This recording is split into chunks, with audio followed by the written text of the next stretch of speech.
Hi, my name's Dave Adams, and you are watching Nerds of Wisdom.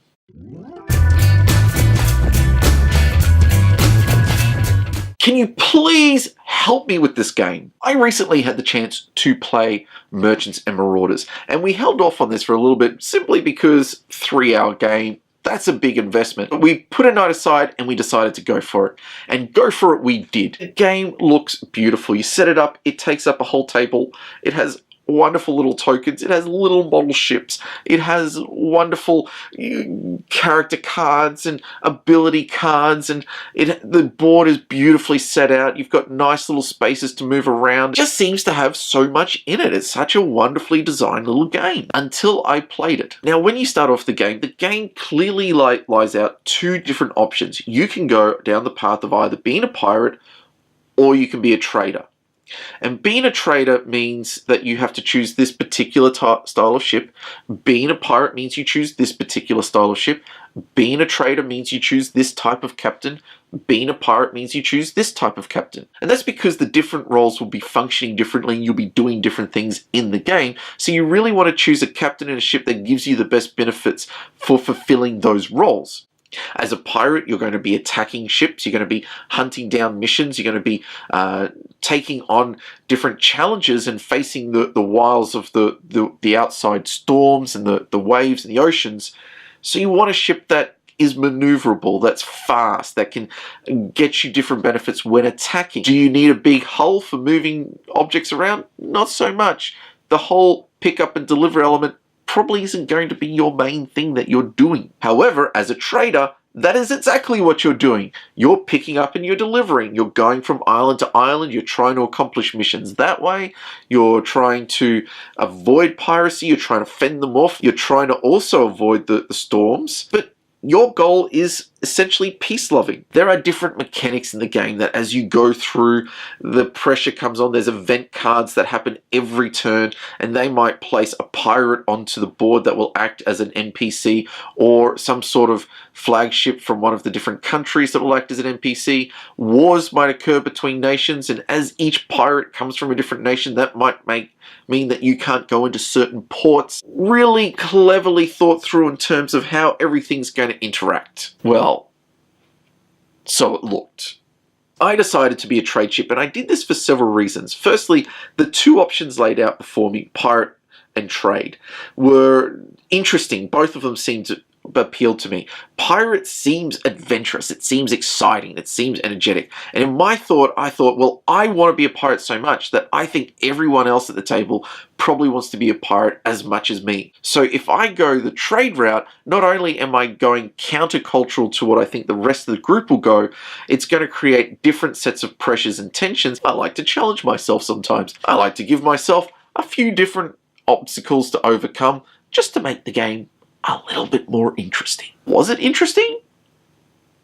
No. Goal of the game is to collect glory points. Victory points! First to 10 points. So it's a race game. As a trade ship, your main way of scoring points will be through the element of trade. Obviously, that makes sense. Now, each port will have demand for a particular food or some sort of resource. Your job is to go around from port to port, collecting resources and then trading them off at other ports where they're most in need. You can trade any resource you want. For instance, if one port was in desperate need of bananas, you could trade to them silks, but you'll get 3 coins. If you trade to them bananas, you'll get 6 coins for each banana. If you trade 3 of a required item, let's say this port needed bananas and you traded 3 bananas, you get 18 coins and a victory point. Sorry, glory points. But that's the main way you get glory points. Now, the other ways you can do it as a trade ship is to complete mission. You can survive an attack or take down another ship. At any point, you can turn rogue and take on contracts. You can become a pirate if you want.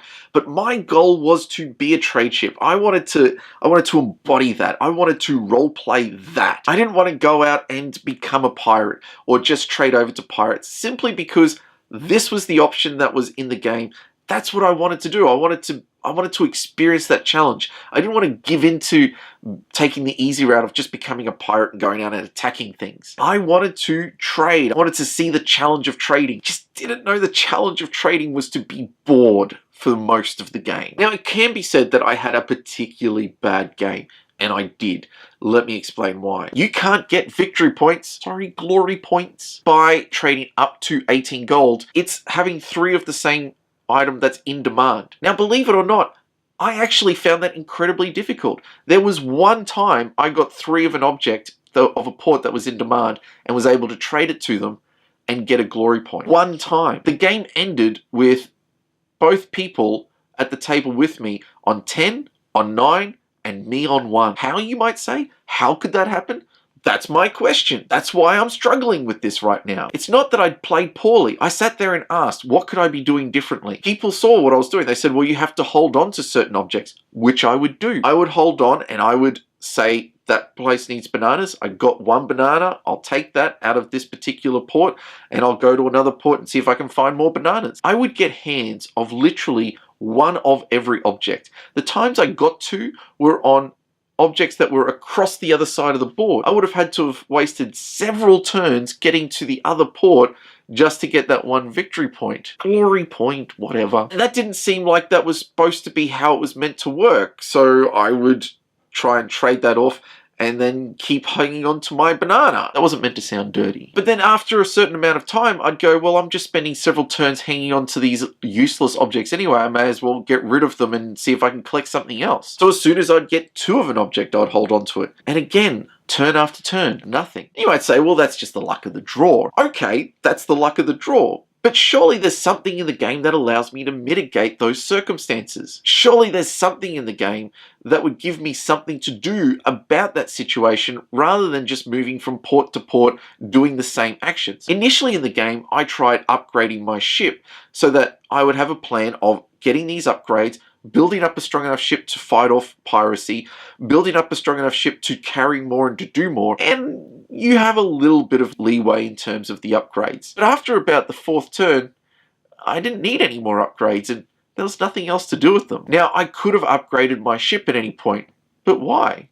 To upgrade my ship, I would have been able to carry only the same amount of cargo as I could with the ship that I had. I couldn't move faster, and to be honest, I didn't have a single pirate attack the whole game.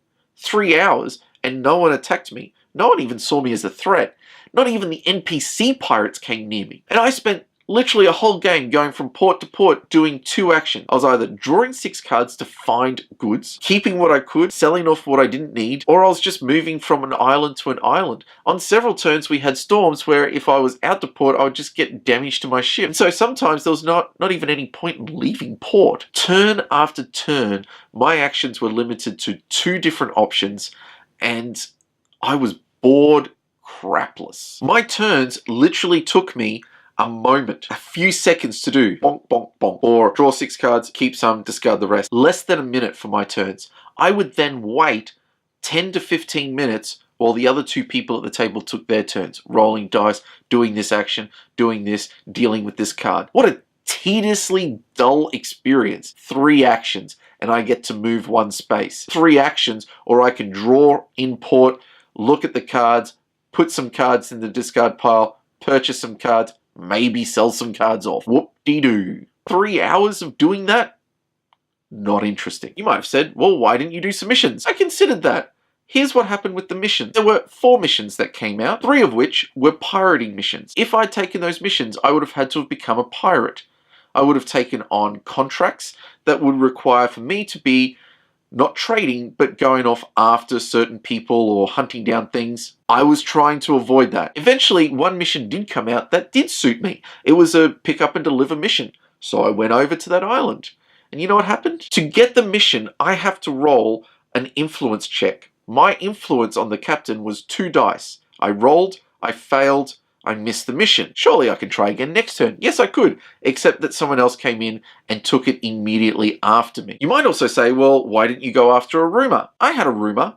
It was on the other side of the board. To get it, I would have had to travel across the board. No problem. I could have just gotten another rumor. I wanted to do this rumor. It looked good. It was worthwhile. It got me out to moving across the board. Except it was also the part of the board that suddenly all the pirates started coming to. It was also the part of the board that was pulling me away from the goods that I had that I needed to trade and was trying to hold on to. And so in my head, I'm thinking, well, in a couple of turns, I'll be able to trade off these goods, get a glory point, and then head on off to find my rumor. Or I can try and trade on the way. Except I got nothing that led me down that path to trading on any of those islands. That's how ridiculous this was. At about the halfway point, when everyone was on about 6 or 7 glory points, I decided, well, why don't I trade things up? I can get rid of everything and become a pirate. Or I could just take on the bounties and become a pirate. Sure, except I didn't have a ship that was strong enough to do piracy. So it would have resulted in me getting sunk almost immediately and then having to restart at about over the halfway point. At which point I'm like, well, then I'm just giving up the game anyway. So I thought, well, if I wanted to stick to this strategy, I should stick to it and I'll try and go gung-ho. I tried to find interesting things. I tried to go out, and when I did go out into the areas where there are pirates, almost in the hope of being attacked, nothing happened. Pirates moved off in other directions, even the NPC ones. The goods that I found there were just as useless as the goods on the other side of the board. I didn't even need to trade up my ship. It was just a tediously dull experience. Now, counterpoint to all this, there was someone else trading at the table. It turns out that out of the 3 of us, 2 of us went with being trade merchants, which is fine. I was okay with that. That person got second place quite convincingly with about, if they'd played their turns right, 9 glory points. And so what were they doing differently? Not a lot. They're the ones that stole the mission from me. They went out and had to deal with some pirates on a few turns, got a couple of points there. Also managed to find as many goods as they wanted, got a few points there. But at the end of it, I thought, well, if our roles were reversed, and I was scoring victory points, glory points, the same way that they were, would this game be more interesting for me? Is my experience limited to the fact that I wasn't getting the cards I wanted and not scoring the points that I needed? I had to think, well, no. Because let's say that I was getting the cards that I needed and trading them off. Then what? It was at that point that I realized that this game really does struggle with the same old issue of pick up and deliver games. That pick up and deliver really isn't that interesting a mechanic. Picking up goods from one harbor, moving them to another, spending several turns to do that just to score a point.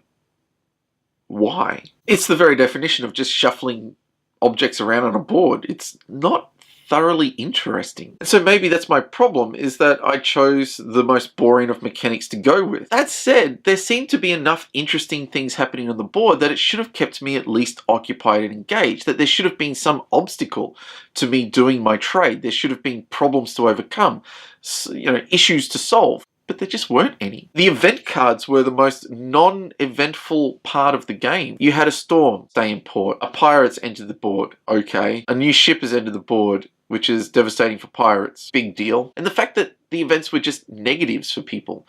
There was no benefit, no positive. There was nothing in the events that made the game interesting. They were just, here's another object to chuck onto the board. That just seemed to be really disappointing, but I can get over that. The thing is that, did I interpret the name of the game poorly? Did I see it as Merchants and Marauders as 2 separate things that you could be one or the other or both? Or is it that you need to do both to play the game? You need to be a merchant and a marauder to have any level of success. At which point I'd say then the systems of the game are slightly flawed. Why have the option to do either and to do one strictly and purely if you have to do both to enjoy the game? I just feel like this game has more to offer. I feel like that maybe things were not quite what they were supposed to be. As a person of trade, I just feel maybe there was more for me to do. Maybe I just had a bad experience. Now, I want to look at that and just call poor game design, but I'm actually putting this out as a challenge. I don't want to just sit here and sour grapes and think about how poorly treated I was on this game. No, this game is highly regarded. This game has huge fan base. This game gets rave reviews. So I'm going to put it to you. At some point, I'm going to go back and play this game. If I was to be a trade ship again, what is the best way to play the game as a trade ship? And if being a trade ship really is the most boring part of the game, then maybe I should be a pirate. But tell me what you think. If you've played the game and you know how to play it well, give me some ideas in the comments below. Help me out with this rather depressing and disappointing game experience. Because I don't want to leave it as a disappointing game experience. I actually think Merchants and Marauders should be a good experience. It looks great. It has some great ideas. People love it. What went wrong? How can I improve the game experience for myself? How do I get involved and have a better game experience next time. Because I will be playing this game again. There will be a next time. And I intend to trade the hell out of this thing. And I intend to get 2, yes, count 2 glory points this time. Or perhaps even more. Hopefully more. All these things are meant to be for fun. These games are meant to be for fun. We should be having fun with games. And if we don't have fun with games, there's so many games out there. But I know I'm going to be playing this one again, so I look forward to hearing your thoughts. And if you have any thoughts, please put them in the comments section below. If you like what we're doing here, please hit that like button. If you're new to this community, please hit that subscribe button. Until next time, my name's Dave Adams, and you've been watching Nerds of Wisdom.